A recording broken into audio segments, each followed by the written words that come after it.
as a man, there are some things you should not engage in, right? There are some things that you should not even do in your lifetime. We don't recommend that you do.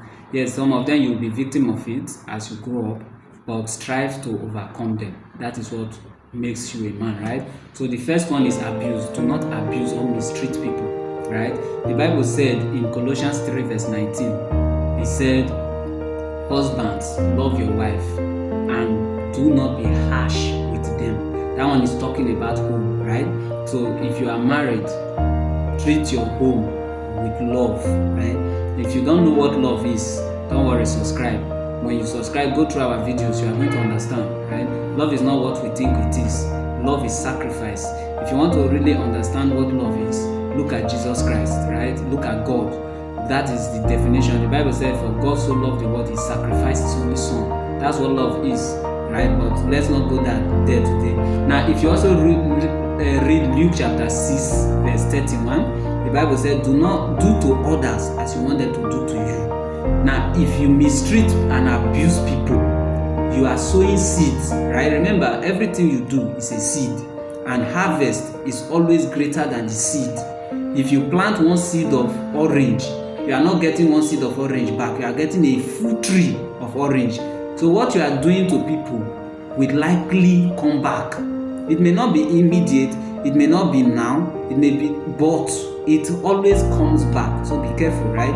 Do not abuse people. That's one thing you should not engage in your as a man, right? Number 2 is don't be dishonest. You see, dishonesty can destroy what you have built for years. One of our Pastor Samson, by the way, I'm a Salvation Ministry members, right?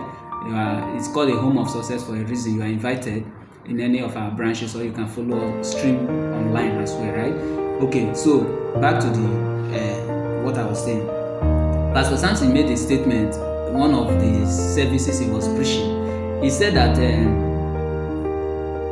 his father told him that if you are if you continually tell lies, the day you will tell the truth, nobody will believe you, right? Yes, the day you will tell the truth, nobody will believe you. And there is a story that I've read before. The story said there is this farmer, a herdsman, right? He takes a shepherd that takes care of sheep. Now, this particular shepherd, every time he will be tricking the village people, he will scream. He said, wolf, wolf, wolf want to eat his sheep. Wolf, wolf want to eat his sheep. So the villagers will come to try to fight for him. When the villagers get there, he will laugh. He will be laughing. He will tell them it's a prank. So he kept doing it and kept doing it until the villagers got used to it. And a day came where wolf actually came, and this man was screaming wolf, wolf. People were just saying, and that man don't start again. Nobody came. That was how the wolf killed all the sheep, right? Yes.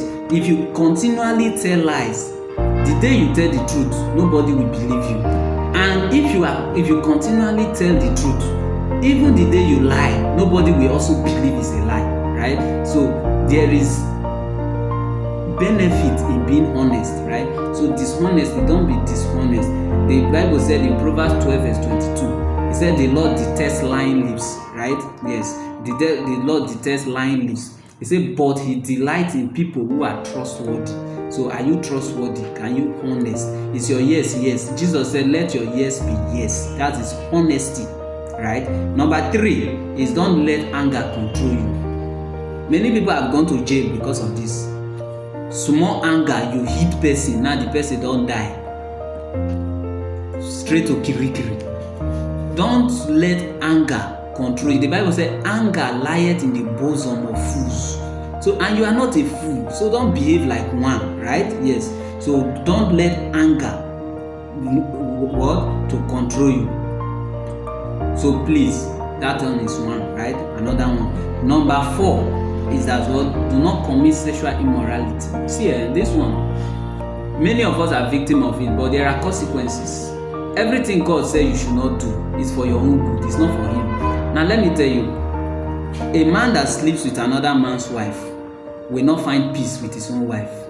Why? Because number 1, he will believe that the same way he sleeps with another man's wife, another man is sleeping with his own wife, even if the woman is innocent, that act that he is engaged in will destroy his trust for his home. And any day that woman is not physically present to see what the woman is doing, his heart will not be at rest, because he believes that somebody else. See, my mom used to make a parable. He said, if you kill people's mother, if you consistently kill people's mother, the day that somebody carry cutlass and pass your backyard, you will think they came to kill your mother. And that is the truth, right? So avoid it. It is for your own good. Yes, avoid it, right? Avoid it. The Bible says, flee from all appearance of evil, including immorality. Flee from all immorality, right? Flee, right? So very important, as a man, avoid this thing. It is very, very important to avoid it, right? The next thing you should not do as a man is what? To be arrogant and proud. The Bible says, pride goeth before a fall, and arrogancy before destruction. There are people that God will send their destiny helper to. They will use pride, make the person look like na dem need help from am. Imagine you are trekking under hot sun, your shoe don dey shop. Then somebody now wind down from a car and say, I know you, just because probably na your schoolmate before or something. Pride. You want to also show to the person that you have money. You see, pride is the reason why many people, see, there are people that God has given access. See, I know many people that God has given access, but pride closed the door. They have access, but they cannot use it because of pride. Why? Tell me why you are telling somebody that have 5 cars in his garage, he's living in his own house, he has 5 cars aside the one that his family uses. So each of his children, he bought a car for them. That kind of person is not somebody that is small. You, that your family is managing 1 car and you are still living in rent, you are still coming to tell the person that this car that you drove, even though that is your own car, this car that you drove is just your work car. You have G-Wagon, you have this in your compound. What are you trying? Actually, that is what pride in action. And guess what? That pride will close doors, because if probably that man wants to give out one of these cars, he may want to call you, say, there's this one of my car I want to give out. I just want to change it and I don't want to sell, so I want to dash it out. And probably, who knows, he will just call you to come and collect the car, and the car can change your social status. The kind of client you will have in your business will increase because of the level of car that you are now driving. But guess what? You close that door because of pride. And there are many people that cannot get help. If they even tell you that they need help, you will not believe them. Say, I beg you, who you dey whine? Why? Because they have used ego and pride to raise themselves to a level that if you give them 50k, you go dey feel like, this guy, this 50k, when I don't give this guy, not be insult. So avoid pride. Pride will destroy you if you don't avoid it, right? So he said, pride goes before a fall, and a haughty spirit, which is arrogance, before destruction, right? So avoid it. That's Proverbs 16 verse 18. Avoid it, right?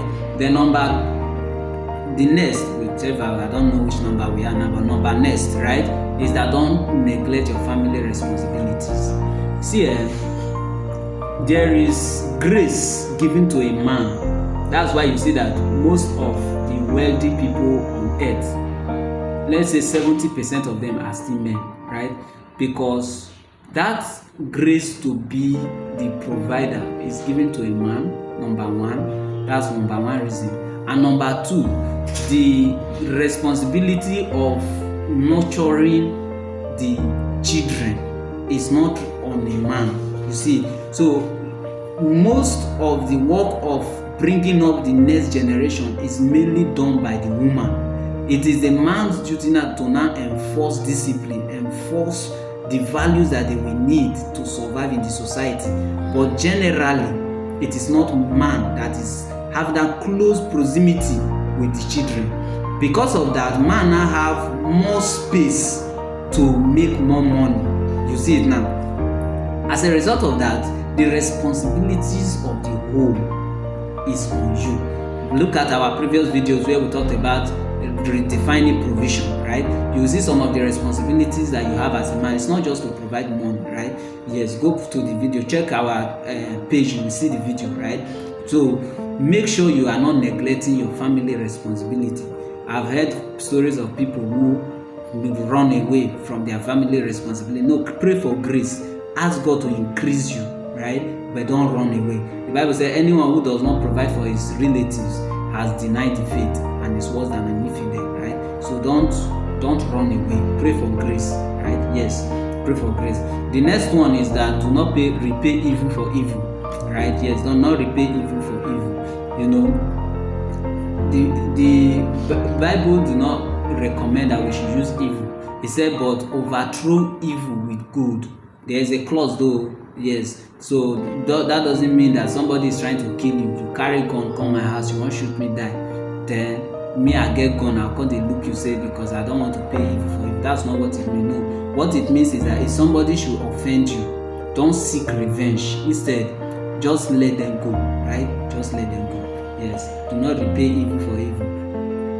Okay. So the next one is that do not be controlled by drunkenness or addiction.